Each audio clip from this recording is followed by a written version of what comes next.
On March 10th, everything was going great for the Lakers.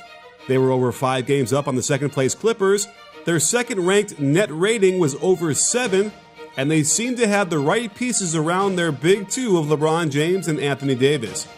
But all hell has broken loose since then, and the future has gotten a bit cloudier for the Lake Show, casting doubt on what was once an inevitable run straight towards an NBA title.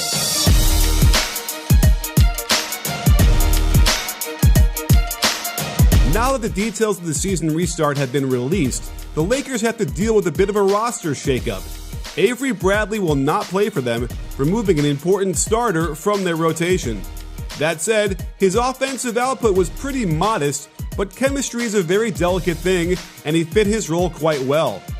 If you look at the shot chart, the only area on the perimeter he shot consistently well from was the left corner.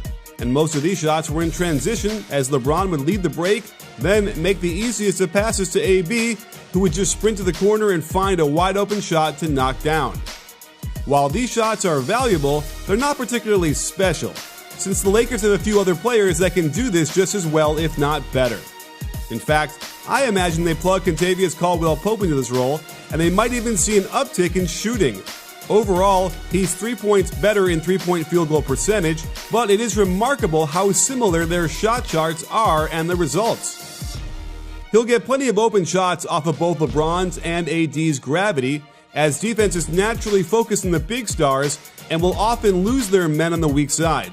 But he too relies on running out in transition to find open threes, and it's safe to assume that these shots aren't as readily available in the playoffs when teams are better and the intensity is raised a lot higher than regular season games.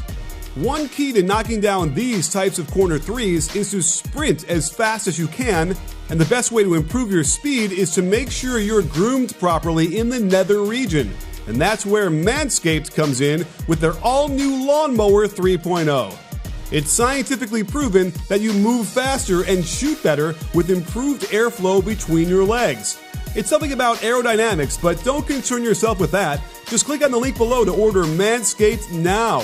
I'm telling you, it's a lot of fun to use, it's waterproof, has a built-in light to help you see, and it won't nick your balls. Use my code BBALL20 to get a whopping 20% off your order plus free shipping. I'm a subscriber and you should be too, so you can get a free travel bag plus their patented high-performance anti-chafing Manscaped Boxer Briefs. You want to talk about helping your jump shot? Throw a pair of these on and start swishing. So, up your spot-up game like KCP, because you never know when that pass from LeBron is coming, and your balls had better be prepared to make plays like these, which is another difference between Bradley and Caldwell-Pope. KCP can create shots from the perimeter and get to the basket and finish. Without question, offensively, this is a step up for the Lakers. Another big difference between KCP and Bradley is how reliable Caldwell-Pope is in the clutch. Just look at the difference in shooting this season during the important moments of games. I have no doubt LeBron will feel a lot more comfortable passing to him than Bradley when a playoff game is on the line. However, it's on defense that the equation changes significantly. Without question, Avery Bradley gives them a lot more than KCP does on the defensive end. He is one of the most tenacious defenders in the league and consistently makes other professional ball handlers look foolish at least once a game. There are plenty of guards the Lakers will need to shut down if they play them in the playoffs, like Damian Lillard, James Harden, Chris Paul, Jamal Murray, and Lou Williams. Without Avery Bradley, they lose that aggressive hounding all over the court that makes everyone else's job on the defensive end a little bit easier. Meanwhile, Caldwell-Pope occasionally dies on the screen, unable to put up a meaningful contest, and he's got a very solid base behind him to cover for any potential open shots he might give up.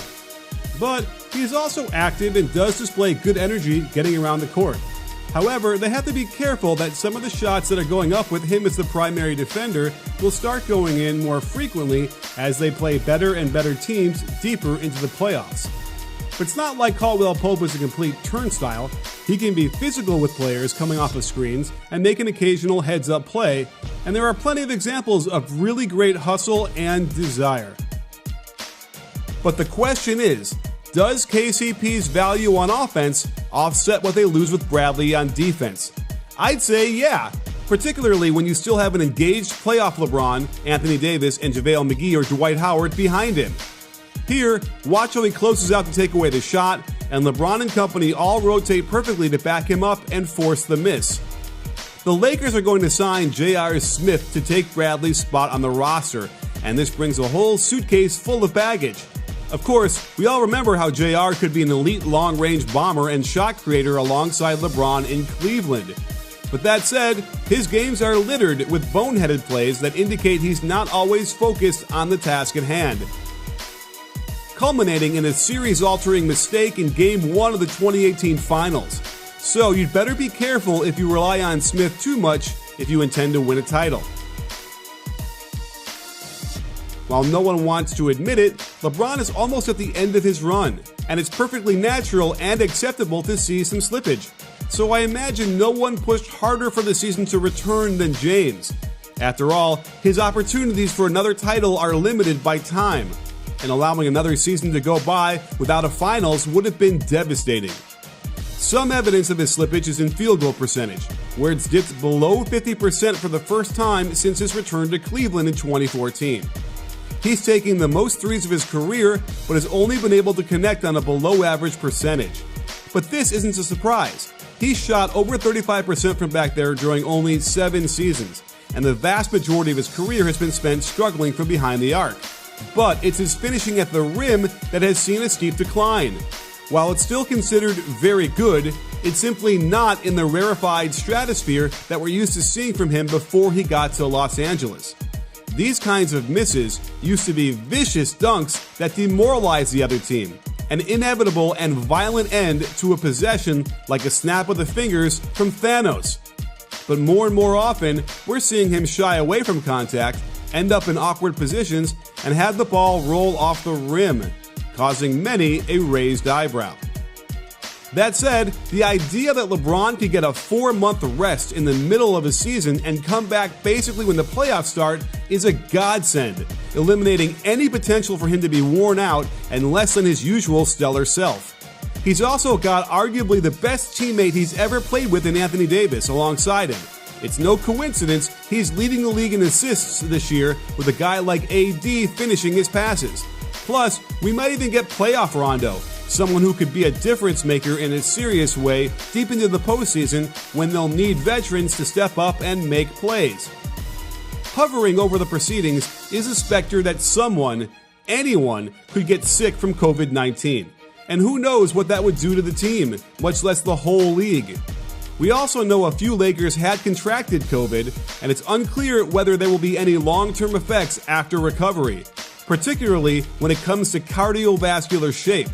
If LeBron did get it and struggles with his wind, it could be a serious situation.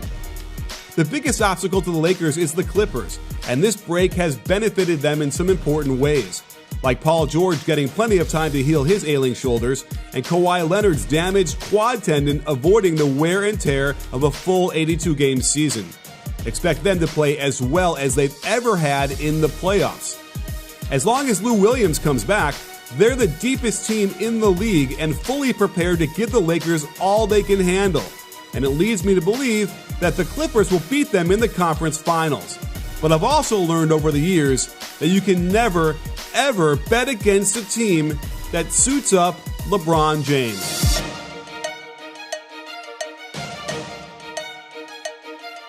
If you like this video, please give it a thumbs up and subscribe to B-Ball Breakdown so you can get alerted right away when we drop a new video. This season will be filled with incredible content, so don't miss it. You in?